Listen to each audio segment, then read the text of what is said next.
Allez, mesdames et messieurs, cette fois-ci, c'est la dernière séance, cette séquence conclusive de l'édition 2025 du World Impact Summit. Merci déjà à tous ceux d'entre vous qui sont restés pour profiter de ce temps de regard croisé entre trois personnes qui se sont investies dans la réussite de ce World Impact Summit 2025, mais qui sont mobilisées aussi tous les jours au service de l'écologie et singulièrement de l'écologie accessible et populaire. C'est de ça dont on va parler maintenant avec nos invités. L'écologie ne peut plus être un sujet réservé aux seuls scientifiques, aux militants ou aux entrepreneurs engagés que vous êtes certainement. Face à la montée des enjeux climatiques et à l'urgence d'agir, l'enjeu est de rendre l'écologie, je le disais, accessible, compréhensible et surtout populaire. Une belle conférence de clôture qui nous attend, qui vous proposera des pistes de solutions concrètes pour sensibiliser tous les publics, du citoyen aux décideurs, en passant par les entreprises et les institutions. Il faut que tout le monde monte dans le train, que tout le monde trouve sa place dans la transition écologique. Comment faire de l'écologie une véritable priorité partagée? On en parle maintenant et je me réjouis déjà de cet échange avec notre marraine édition 2025 du World Impact Summit, Estelle Lefébure, la présidente de l'association Spéromarée, Marelle Crinière, étudiant en transition écologique et sociale, activiste, conférencier, complice de Ferris Barkat qui n'a malheureusement pas pu nous rejoindre, mais que Maëlle remplace voilà, avec beaucoup de qualité. Vous allez le découvrir si vous ne le connaissez pas. Et puis bien entendu, Monsieur Nicolas Pereira, le président et fondateur du World Impact Summit.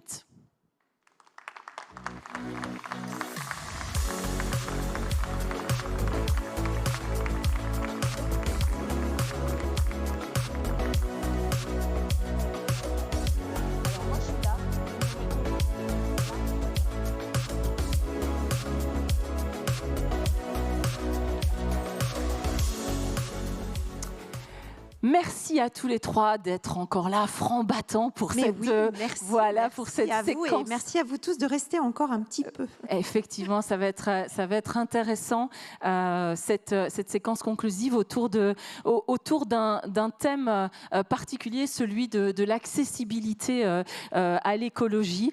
Nicolas, j'ai envie de vous poser forcément la question, puisque vous êtes à l'origine de la programmation du World Impact Summit chaque année. Pourquoi avoir choisi de conclure l'édition 2025 sur ce thème? Est-ce qu'il a pour vous une acuité, une résonance particulière cette année?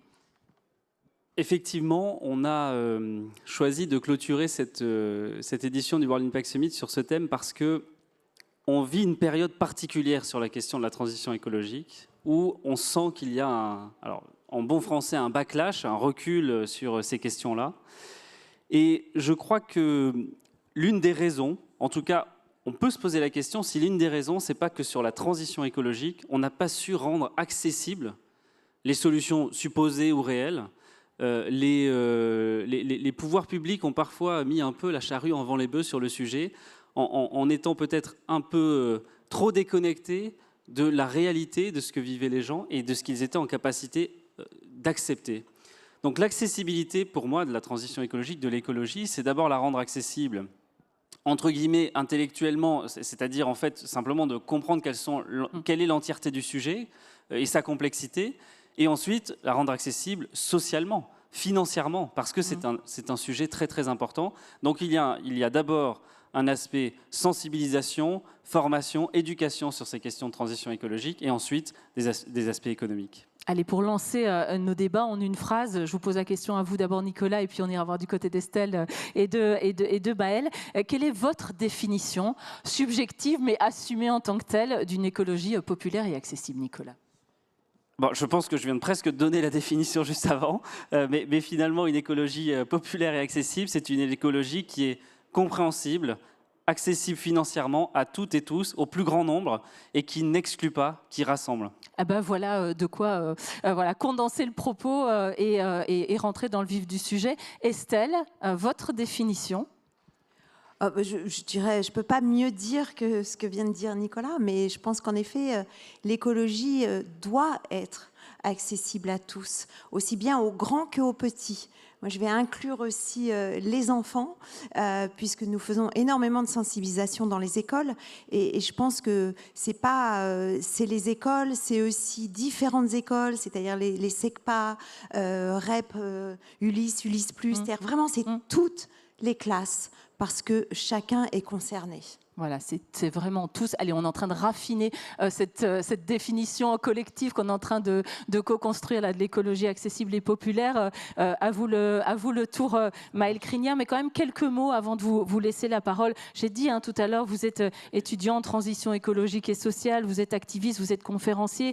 Un beau parcours déjà, finalement, à un âge... voilà, vous êtes jeune et c'est plutôt enthousiasmant de voir à quel point vous êtes déjà mobilisé sur des causes importantes et sociétales. Vous êtes animateur de la fresque de l'engagement.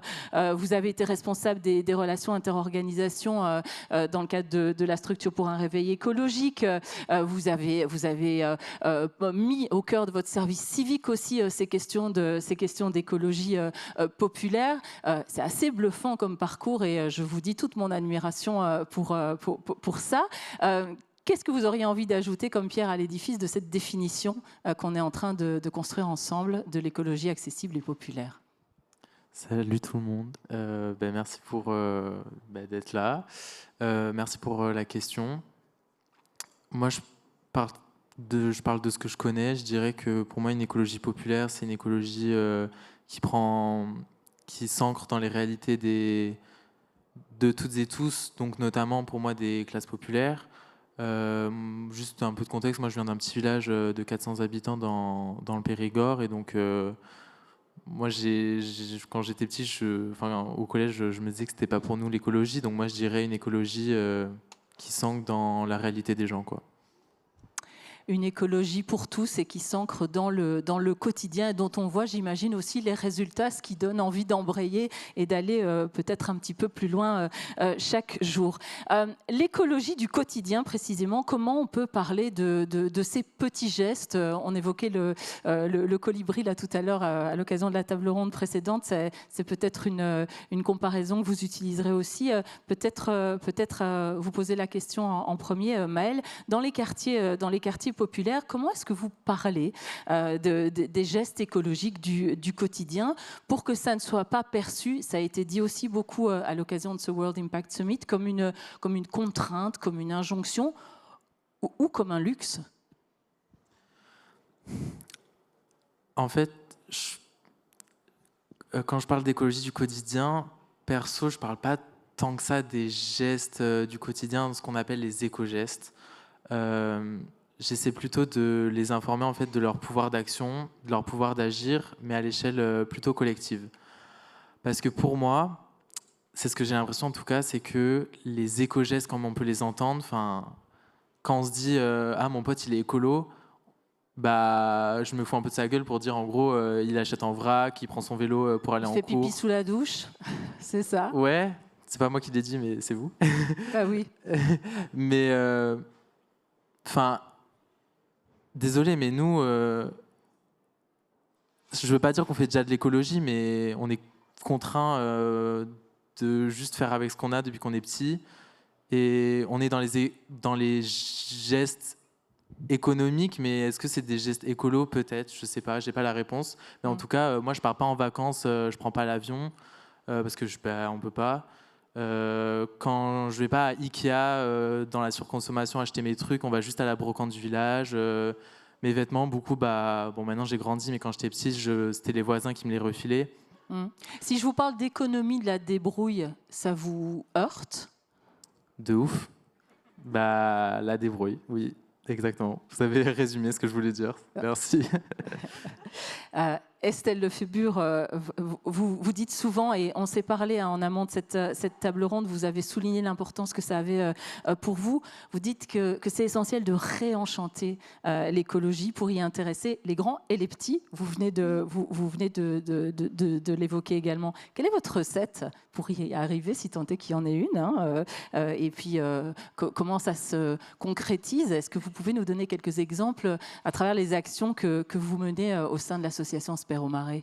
Alors, en effet, réenchanter, émerveiller, Ce sont des mots que j'aime beaucoup employer parce que je pense qu'on a besoin de donner un petit peu d'espoir à ces... Alors moi je parle aux enfants, mais même aux grands d'ailleurs, c'est important aussi, aux adultes aussi. On a un besoin quand même de leur montrer que ce monde est magique. Alors plus particulièrement, je dirais, le monde sous l'eau, puisque c'est nous, on s'occupe de la préservation des océans. Quand on montre des vidéos, quand on montre des photos, j'aime entendre « Oh, c'est beau, oh, c'est magnifique ». Apprendre, même aux tout petits, sur les cétacés, les baleines. Hier, on a eu la conférence avec Paul Watson, c'était magique quelque part, de l'entendre parler comme ça. Et je pense que ce discours, il doit être quand même simple, authentique, sincère, avec les enfants et avec les grands aussi, pour justement, avec un jargon facile. Je crois que ça, c'est très important. Et c'est ce qu'on essaye de faire, d'avoir en fait un dialogue, mais simple. Et l'émerveillement, oui, il est important. Simple, mais pas simpliste. Hein, la nuance, elle est importante. Ah bah non, attention. Oui. Mais l'émerveillement est important. Je crois qu'il faut redonner de la poésie parce que la nature, en fait, elle est belle et nous faisons partie de la nature. Nous ne sommes pas à l'extérieur.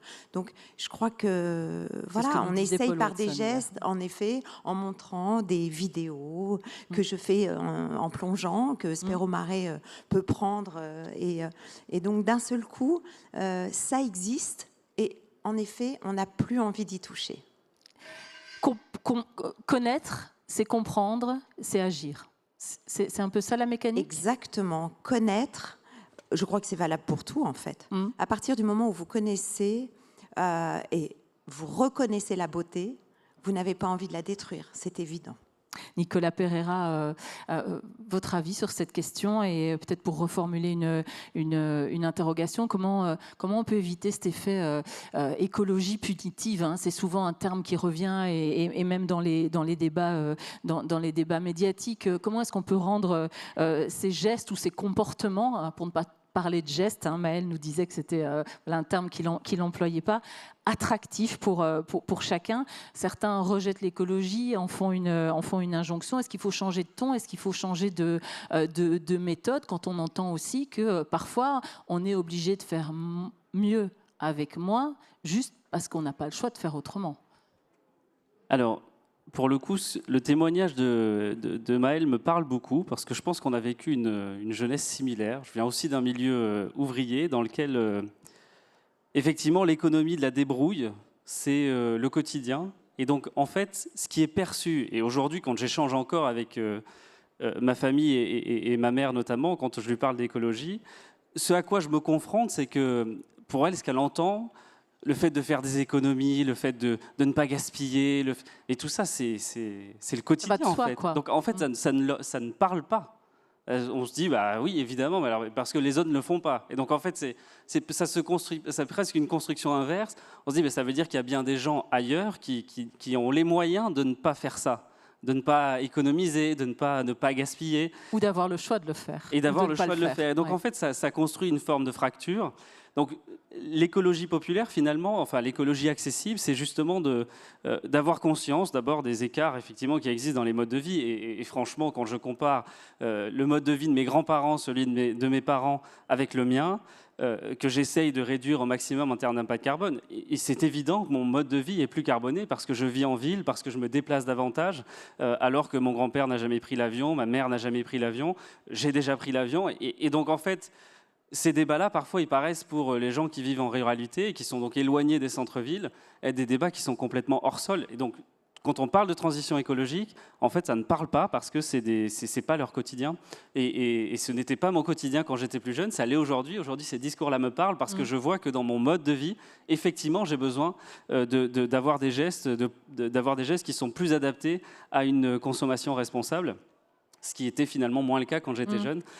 Donc cette question-là de l'économie de la débrouille, je pense que finalement, elle doit nous inspirer tous collectivement parce que c'est le bon chemin, mais il faut le choisir de le faire. Il ne faut pas que ce soit contraignant parce que aujourd'hui, quand je choisis d'avoir un mode de vie qui est plus proche de celui que j'avais quand j'étais plus jeune, je le vis très bien. Enfin, je veux dire, j'ai pas de, je C'est n'ai un pas pas vers la l'impression- sobriété, c'est Oui, ça c'est un pas vers la sobriété, mais que oui. je vis parfaitement bien. Et pour autant, je pense que c'est aussi pour ça que sur l'événement, on s'adresse davantage aux entreprises qu'aux particuliers, parce que je crois qu'à l'échelle de ce que sont les entreprises, à l'échelle de ce que sont les grandes organisations, elles ont un rôle beaucoup plus fondamental dans la réussite de la transition écologique que d'opposer les individus entre eux, entre ceux qui ont les moyens de ne pas faire d'écologie, parce que finalement, ils n'ont pas besoin de se soucier de ne pas gaspiller, de ne pas économiser, ceux qui le font déjà dans leur quotidien et qui, du coup, à qui ça ne parle pas.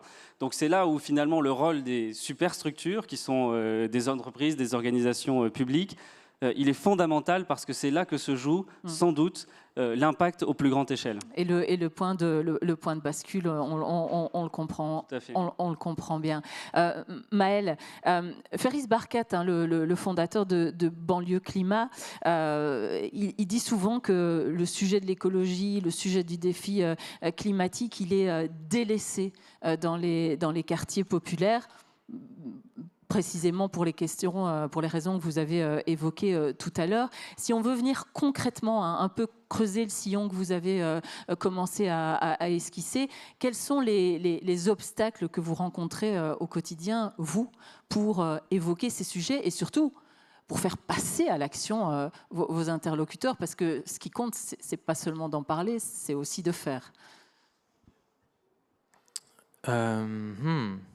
Les obstacles, il y en a plein. Je te racontais ça tout à l'heure, mais je vais la redire parce que c'est un peu... Si on peut partager, moi Ouais, ça m'intéresse toujours une petite confidence. Ouais, une petite anecdote. C'est là que j'ai commencé mon engagement.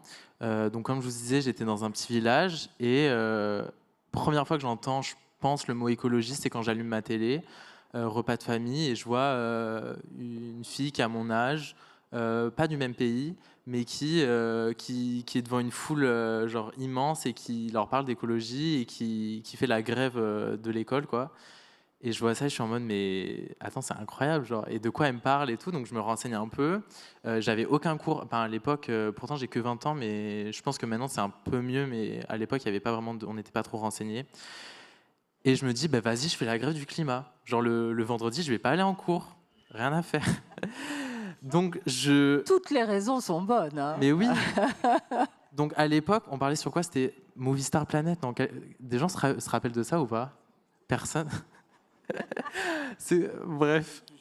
Ok, mais c'était un réseau social. On s'en fout. Ils n'ont pas la ref, c'est ça le problème. Vous n'avez pas la ref. Mais j'envoie un message à mes potes et je leur dis, venez demain, on se met devant le collège et on fait pas cours.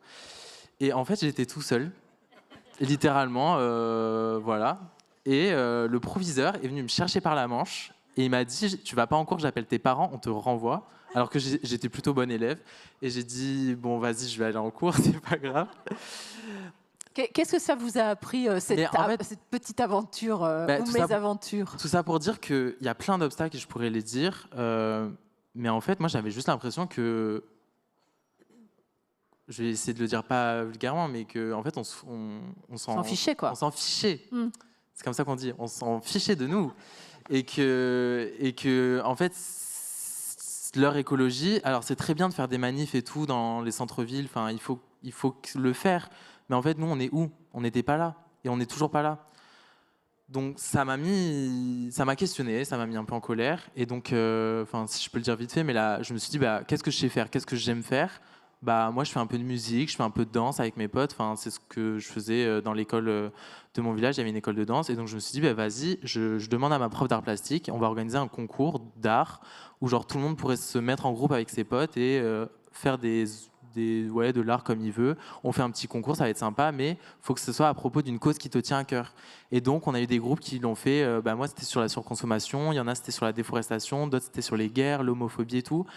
On était en 4e, 3e. Enfin, c'était archi bien comme début. Mais après, plus largement, oui, il y a plein d'obstacles. Déjà que dans le quotidien, en fait, quand tu es, par exemple, étudiant, que tu enchaînes les boulots, ou que ta mère elle doit aller chercher tous les enfants après les cours, que tu as plein de trucs à faire dans ta vie, genre juste tu t'en sors pas, qu'est-ce que tu vas penser à aller t'engager, quoi? Tu as un peu autre chose à faire. Il y a d'autres priorités. Je pense.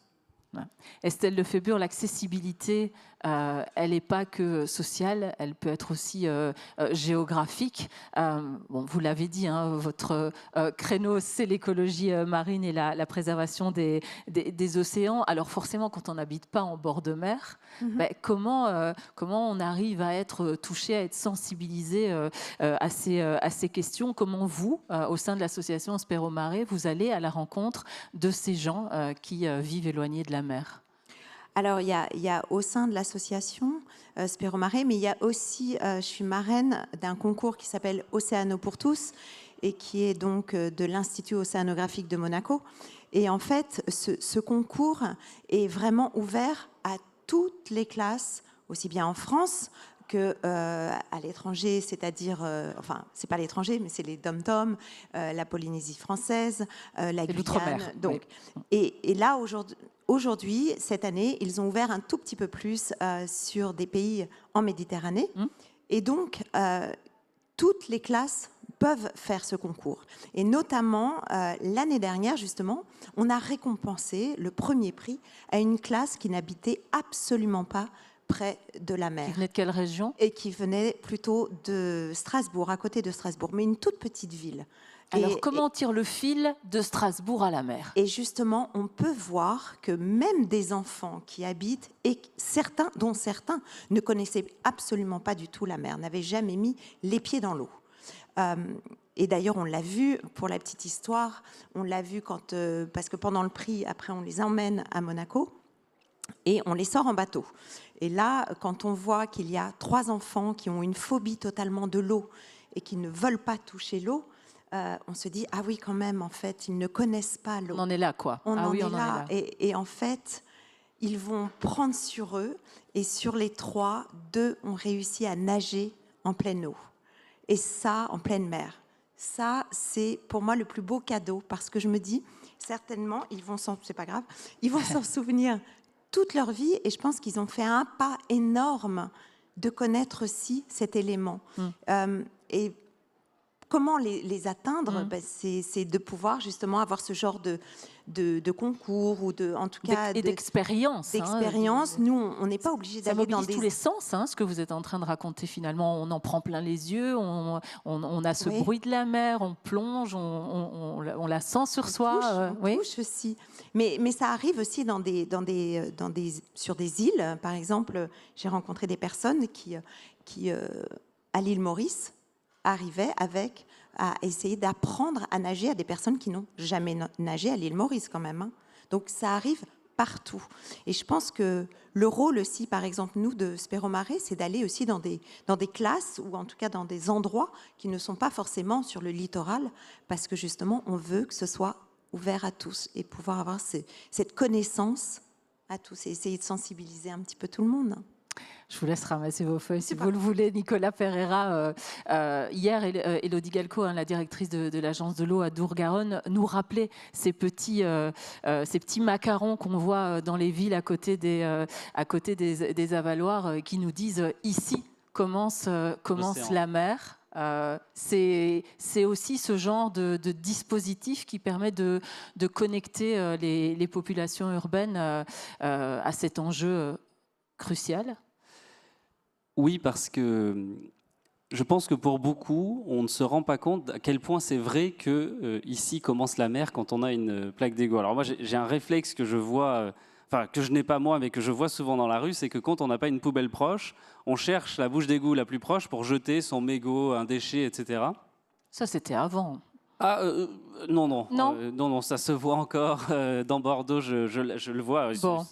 Alors, je ne pense pas que les Bordelais soient spécifiquement moins attentifs à ce sujet que dans d'autres villes. Ça existe encore, mais pas parce que les gens pensent que ça va polluer, mais parce qu'on imagine qu'effectivement, c'est quelque chose qui est ramassé derrière. Oui, il y a peut-être une station d'épuration, voilà, c'est peut-être le cas, mais ça n'empêche pas de toute façon. Alors, c'est le cas, mais... le fonctionnement de l'évacuation des eaux dans les grandes villes, qui sont des villes historiques, c'est que vous n'avez pas de différenciation entre les eaux blanches, donc les eaux de pluie, les eaux grises, les eaux noires, donc toutes finissent dans le même tuyau pour ensuite aller effectivement vers des stations d'épuration. Donc, par exemple, à titre d'exemple, à Bordeaux, vous avez 15% de l'eau qui est rejetée sans être traitée.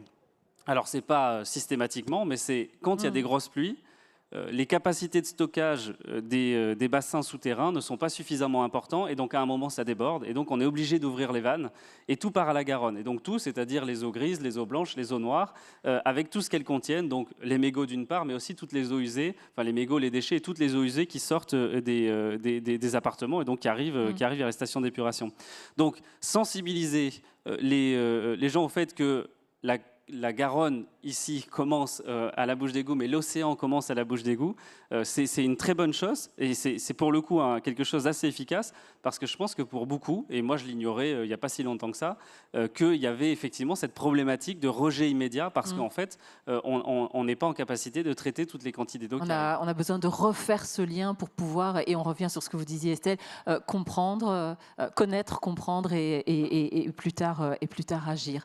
Je voudrais aborder avec vous trois, parce que vous êtes chacun à votre manière des personnalités médiatiques et des influenceurs. Je voudrais évoquer avec vous la question du rôle que des personnalités comme vous peuvent jouer dans le portage, dans la création de nouveaux récits autour de l'écologie. Vous avez évoqué tout à l'heure la dimension artistique du travail que vous faites, Maëlle. Ça rejoint un petit peu d'ailleurs celui de Ferris Barkat, qui lui aussi utilise le slam et les réseaux sociaux, autres médiums pour sensibiliser. C'est quoi aujourd'hui, et c'est une femme de 52 ans qui vous pose la question, c'est quoi aujourd'hui les formats qui fonctionnent le mieux pour toucher et mettre en action les jeunes ? Je ne veux pas parler à la place des gens non plus. Peut-être que s'il y a des... À 20 ans, vous êtes un jeune quand même. Oui, non, mais bien sûr. Mais je veux dire, après, ça dépend des sensibilités de chacun. Et peut-être que s'il y a des jeunes dans la salle, venez après, on peut en discuter. Enfin, ce serait intéressant d'avoir l'avis de tout le monde. C'est vrai que moi, j'ai toujours utilisé l'art. Par exemple, depuis 2 ans, je suis aussi dans un collectif qui s'appelle Le Bruit qui court, donc c'est genre des artivistes, c'est genre des gens qui s'engagent à travers, on fait des performances et tout dans les rues, enfin c'est stylé. Mais c'est parce que, en fait, là, on est dans une conférence et tout, enfin peut-être que vous, ça vous touche, peut-être que vous comprenez de quoi on parle, peut-être que voilà. Moi, ma grand-mère, déjà, pourquoi elle se retrouverait dans une conférence ? Et enfin, pour elle, ce qu'on est en train de faire, c'est du blabla. Genre, juste, je vous le dis. Concrètement, et donc en fait, à mon avis, il n'y a pas que votre grand-mère qui pense ça. Oui. Oui. Mais... Du coup, qu'est-ce qu'on fait d'autre si on ne fait pas que parler ? En fait, l'art, ça mobilise des émotions, et du coup, ça va toucher, je pense, un plus grand public. J'avais participé au concours à voix haute pour la biodiversité organisé par Humanité Biodiversité, où j'ai fait une chanson où je parle de mon rapport à la nature, je parle de mon rapport à une écologie, disons, c'est ce que je fais beaucoup dans mes engagements, mais disons décoloniale, antiraciste, etc. Et c'est de lier les questions sociales à la question écologique, mais j'aurais jamais pu le faire si je vous dis alors la cause du problème écologique, c'est le patriarcat, c'est le néocolonialisme et tout, enfin c'est bon quoi. Alors que si je te le mets en chanson, si j'utilise des mots que tu comprends avec des belles mélodies, que je te fais une belle vidéo et que je l'envoie à mes amis, qui vont l'envoyer à leur grand-mère, qui vont l'envoyer aux parents, qui vont l'envoyer aux gens avec qui j'étais au lycée, en fait, la vidéo, elle fait plusieurs dizaines de milliers de vues et je sais pas, moi, ça touche, je pense, plus de personnes. Et après, sinon, tout simplement, quand tu es jeune ou que tu es issu d'immigration ou quoi, que tu incarnes le truc et que tu vas voir des gens qui sont comme toi, forcément ça les touche quoi. Enfin moi quand je fais des formations dans les quartiers populaires, dans la ruralité autour de chez moi, dans des universités, etc. Enfin ils sont contents pour une fois de voir quelqu'un qui a leur âge, qui leur ressemble. Ouais c'est ça. Enfin on a besoin d'avoir des figures comme ça auxquelles s'identifier pour adhérer. C'est ça que vous êtes en train de nous dire. C'est ce qu'on me dit en tout cas et je pense que ça marche quoi. Mais c'est ce que ça m'a fait avec Greta Thunberg quoi. Quand je l'ai vu, je me suis dit peut-être que c'est pour nous quoi finalement. Estelle, votre avis sur la question ? Alors, dans ma position, moi, je pense que j'ai la chance d'avoir beaucoup de médias autour de moi et d'avoir un accès direct avec beaucoup de médias. Donc, c'est ce qui peut faire que je peux communiquer énormément. Alors peut-être beaucoup de blabla, mais je pense que ça peut toucher quand même beaucoup de monde. Oui. Et surtout la façon dont on parle en fait. Je crois qu'il faut, encore une fois, je vais Les mots qu'on revenir. emploie, le ton, c'est ça? Alors oui, mais c'est aussi le langage, c'est aussi parler avec sincérité, authenticité et sensibilité. Et d'ailleurs, on l'a vu avec Paul Watson hier, c'était du direct, c'était sensible, il a touché tout le monde. Mais d'ailleurs, merci de l'évoquer parce que j'allais effectivement y venir. Il se revendique voilà, il dit je suis un agitateur et je cultive cette proximité avec des personnalités parce qu'elle me porte, elle porte mon image, elle porte aussi mon action. Mais je pense que c'est important, en fait. On est obligé aussi de passer par là. Alors oui, il y a les réseaux sociaux, oui, il y a des engagements avec plein de belles choses qui sont faites dans l'art ou la musique. Après, je pense qu'on peut aller encore plus loin. Par exemple, les documentaires, c'est extraordinaire, mais par moments, ça ne touche pas tout le monde. Et donc, on devrait insérer l'écologie plus dans, par exemple, des séries télé ou même des films sur des canaux complètement, enfin, je ne vais pas citer, mais TF1, France 2, enfin, quelque chose. Des grands médias. De mettre, voilà, vraiment plus à l'honneur, même dans des films. Oui, il y en a. Mais je trouve qu'on pourrait faire quelque chose encore plus grand. Voilà, avec des messages vraiment... on a évoqué ça, notamment avec ce feuilleton que vous connaissez, que vous avez regardé ou pas, et qui s'appelle Plus belle la vie, et qui a, pendant des saisons, diffusé des messages d'intérêt général aussi à travers les dialogues des comédiens pour sensibiliser notamment à des grands sujets de société. Nicolas, comment on fait pour aller vers, parce qu'au fond, c'est ça qu'elle est en train de dire, Estelle, si Mahomet ne va pas à la montagne, il faut que la montagne vienne à lui. Comment on fait pour aller vers? Bien, ce qui me semble évident, c'est qu'il ne faut pas opposer les formes d'expression. Et donc, bon, là, sans doute que certains considèrent que c'est du blabla, mais de la même manière, des gens sont très insensibles à l'art sous toutes ses formes. Et c'est pas pour autant que c'était pas un mode d'expression qui a du sens pour toucher une partie des gens. Je crois que de la même manière, hier, toute personne qui venait écouter Paul Watson repartait émue. Et donc l'émotion que tu mentionnais en disant que c'était un levier d'engagement et de sensibilisation, cette émotion-là, elle était dans un discours, des témoignages, et ça peut être un levier d'action. Personnellement, quand j'étais ado, j'étais beaucoup plus sensibilisé et ému par des discours que par de l'art. Bon, c'est comme ça, j'ai une sensibilité plus importante à des discours, à des idées, à des engagements. Cerveau gauche et cerveau droit. Voilà, et c'est plutôt ça qui m'a incité à m'engager, parce que j'ai entendu des témoignages qui m'ont ému et qui m'ont donné envie de m'engager. Donc je pense que la meilleure façon de réussir à sensibiliser et à faire une écologie populaire, c'est d'utiliser tous ces leviers, des leviers artistiques, des leviers intellectuels, des leviers qui sont là, pour le coup portés par du discours, par de la parole, par de l'écrit, des leviers qui sont aussi des manifestations comme celle-là, qui permettent de réunir des personnalités qui viennent partager ce qu'elles font.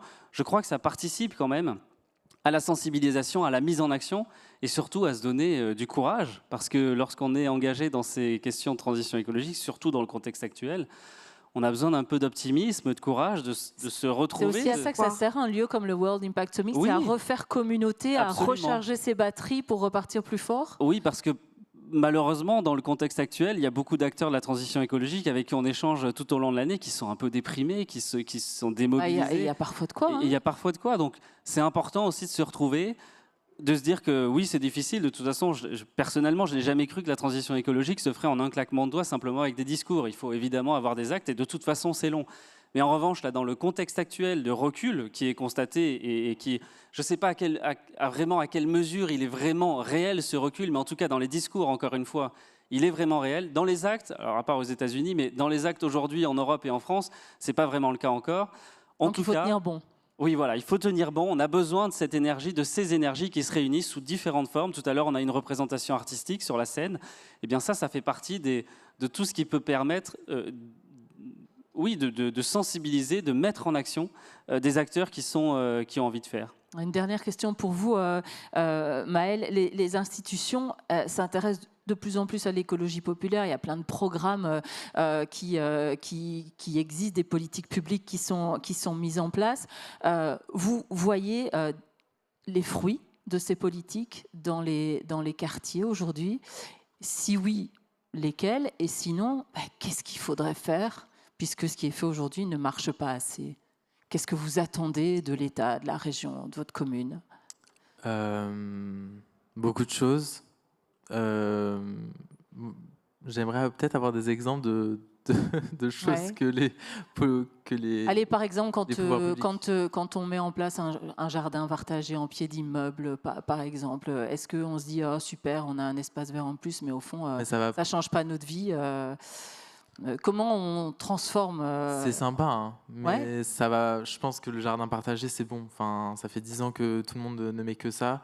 Est-ce que c'est ça qui va changer la face du monde? Non, pour moi, c'est plutôt débétoniser les quartiers, genre où il y a 0 mètre carré de nature. L'arbre, Miskin tout seul, il est au milieu. Enfin, il n'a pas de terre pour grandir.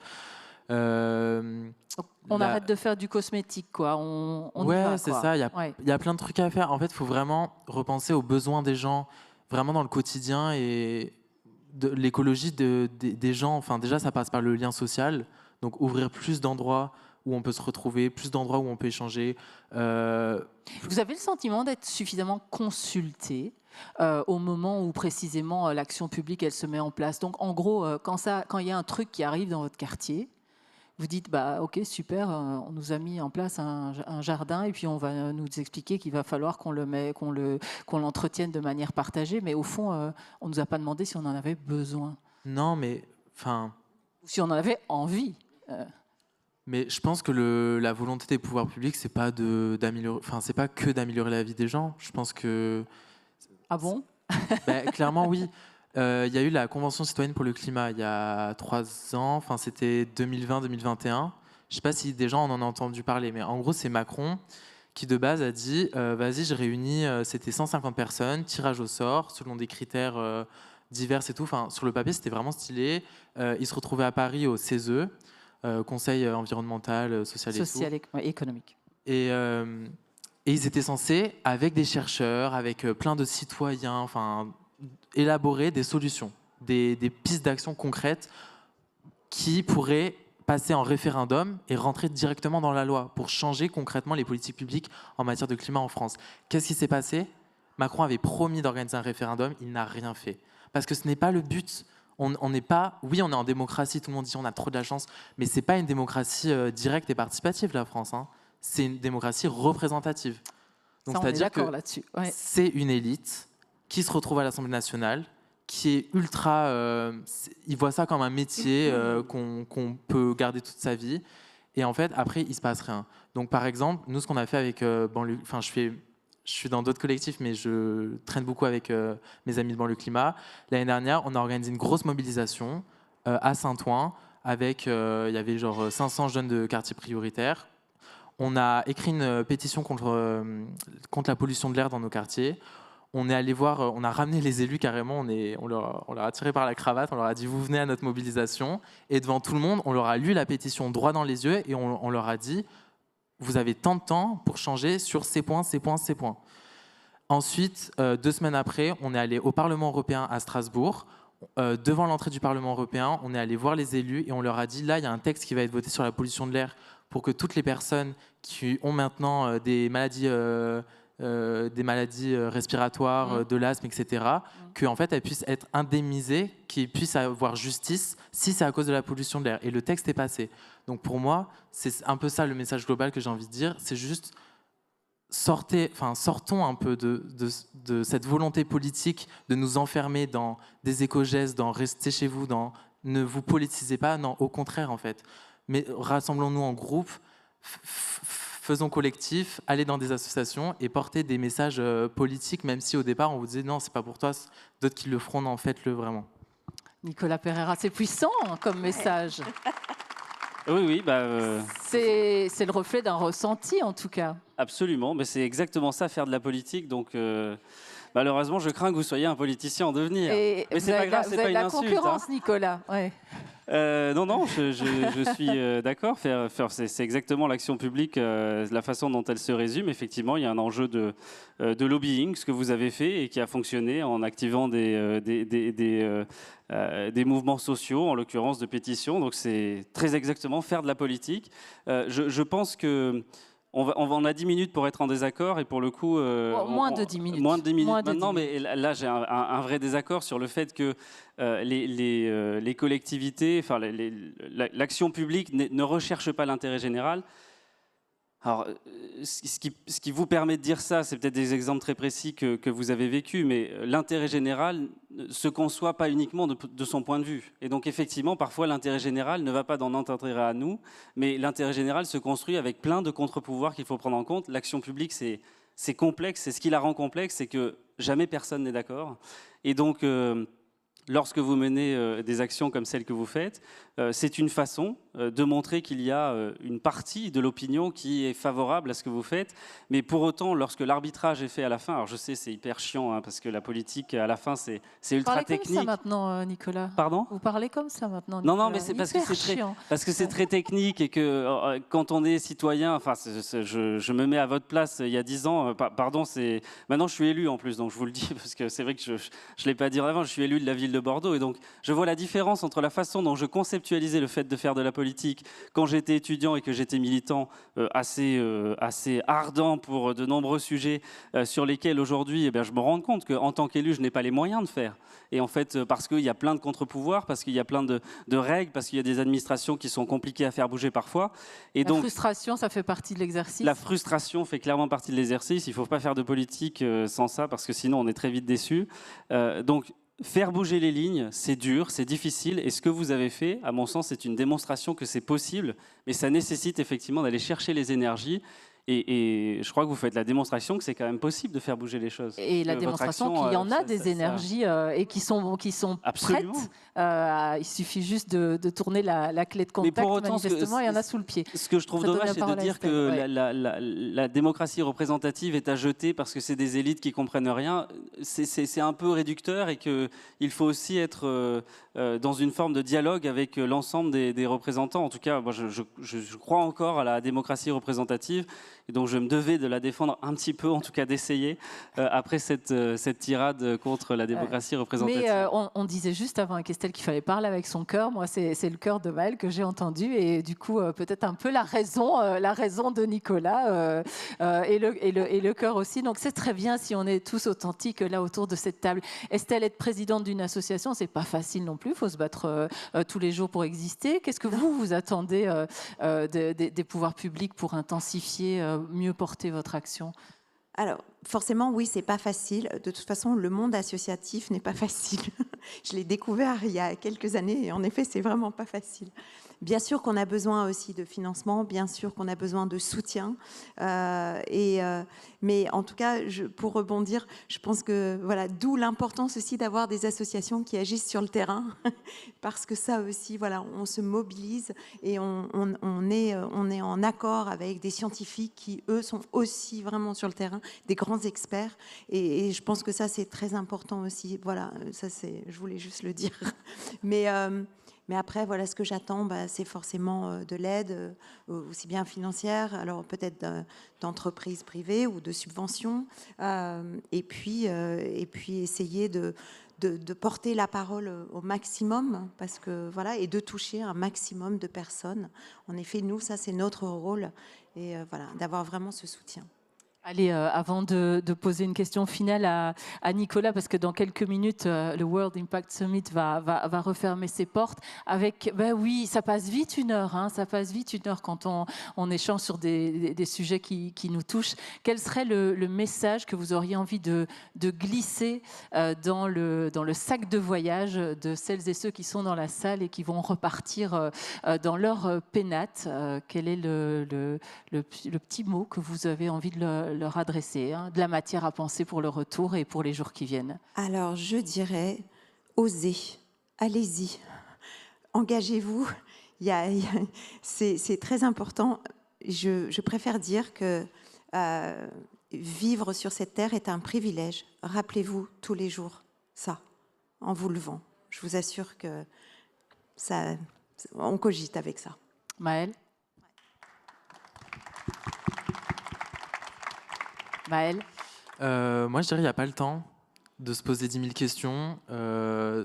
Littéralement, si on arrive à plus de 4 degrés, il y a des chances qu'on y passe, quoi. Voilà, ça, c'était le truc un peu négatif. Le deuxième truc, c'est faites à partir de ce que vous avez, de ce que vous aimez, de ce que vous savez faire. Et donc, si on se pose juste une seconde la question, quand est-ce que vous passez beaucoup de temps à agir au quotidien? C'est dans votre métier. Donc, juste, c'est bien de rejoindre des assos si vous avez le luxe, si vous avez le temps, si vous avez l'espace mental, si vous avez les sous. Mais juste, prenez votre métier de tous les jours et essayez de transformer vos compétences ou d'utiliser celles que vous avez déjà pour agir concrètement en faveur de la justice climatique. Voilà. Cette édition et le taxi d'Estelle est en train d'arriver. Après le train du sénateur tout à l'heure, pour ceux qui étaient dans la salle, on aura eu tous les moyens de transport, c'est bien. Le World Impact Summit 2025 est terminé, on peut le dire maintenant. Nicolas, quel temps fort vous conserverez de cette nouvelle édition ? Eh bien, je vais maintenir ce que je disais tout à l'heure. Je pense que le temps fort principal qui nous a tous beaucoup émus, c'est le témoignage de Paul Watson hier soir, qui a, je crois, secoué les esprits et les âmes qui étaient présentes dans la salle, parce que c'était extrêmement sincère et très beau. Et pour conclure sur les quelques mots, comme vous l'avez demandé juste avant, je pense que s'engager, agir, sans jamais se résigner, c'est la devise qu'il faut essayer de poursuivre pour réussir la transition écologique. Parce que le World Impact Summit, c'est le sommet des solutions à impact positif. Il faut agir. Je vous propose de rentrer chez vous, de mettre en œuvre un maximum de ces solutions qui sont à votre main, à votre portée, et puis surtout de revenir l'an prochain et de nous partager vos résultats. Ça serait chouette d'avoir une petite session interactive avec la salle où on échangerait nos bonnes pratiques, nos sujets d'enthousiasme et peut-être encore aussi nos freins résiduels, parce qu'il y en a toujours. On l'a dit, l'échange entre pairs, c'est aussi une manière de recharger ses batteries. Ça sert aussi à ça. Merci infiniment, Estelle, d'avoir été avec nous tout au long de ce World Impact Summit, d'avoir été une belle marraine pour notre événement dans tous les sens du terme. Merci Maëlle pour ce témoignage plein de sincérité. J'ai beaucoup apprécié. Merci Nicolas pour cette belle organisation. Merci à l'année prochaine. À l'année prochaine. Bonne soirée. Bonne soirée. Et avant de nous quitter, je vais simplement demander... Alors, à Estelle, vu qu'il faut que... Enfin, vous pouvez descendre de scène si vous le souhaitez. Je vais quand même remercier, au-delà de moi qui suis sur scène, l'ensemble des équipes qui participent à l'organisation du World Impact Summit. Merci Estelle, merci Maëlle. Que je vais appeler à monter sur scène, s'il vous plaît, l'ensemble de l'équipe, pour les remercier aussi et les applaudir, ainsi que l'ensemble des équipes techniques, les bénévoles également qui ont participé à l'organisation de cette édition, qui sont à l'œuvre pendant ces 2 jours. L'équipe du World Impact Summit, c'est parti. Annabelle, n'hésite pas, tu peux monter.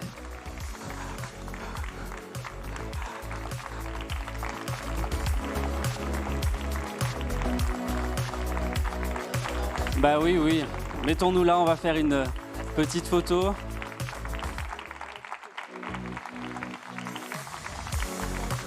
Allez au centre.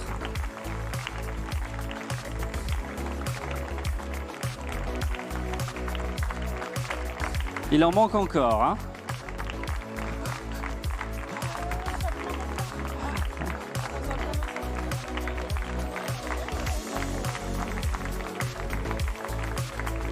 L'ensemble des bénévoles également qui ont participé à nos côtés à l'organisation de l'événement.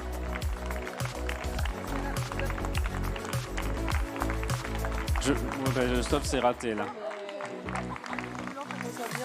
Au centre, s'il vous plaît. Les plus grands derrière. Gros pire, exactement.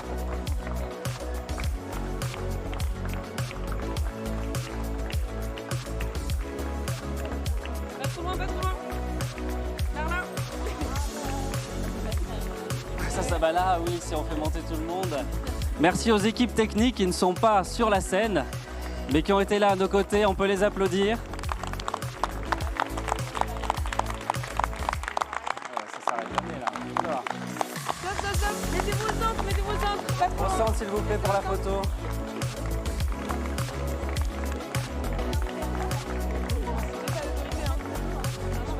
Aussi, regarde, il y a une... Ils sont restés à l'accord pour les retenir. Ah oui.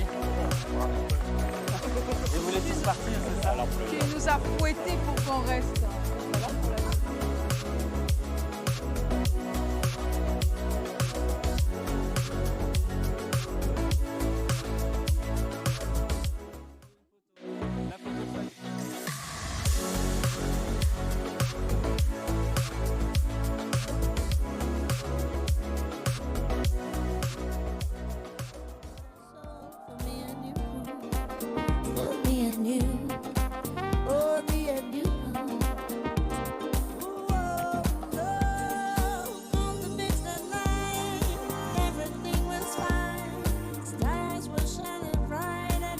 Merci à tous. Merci également Nathalie et aux animateurs qui pendant ces 2 jours nous ont permis de découvrir de superbes intervenants. Et à l'année prochaine.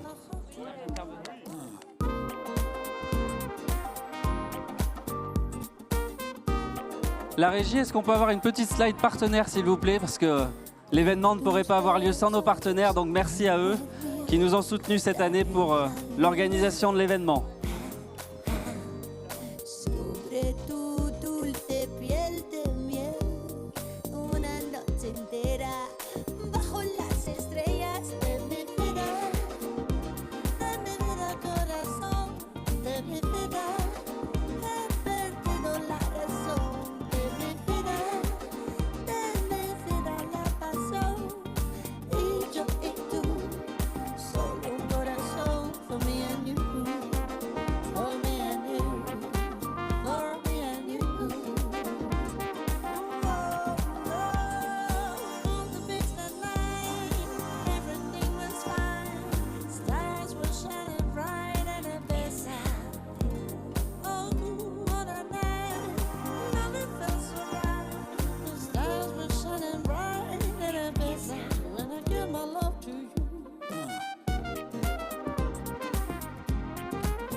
Your heart, open up your heart.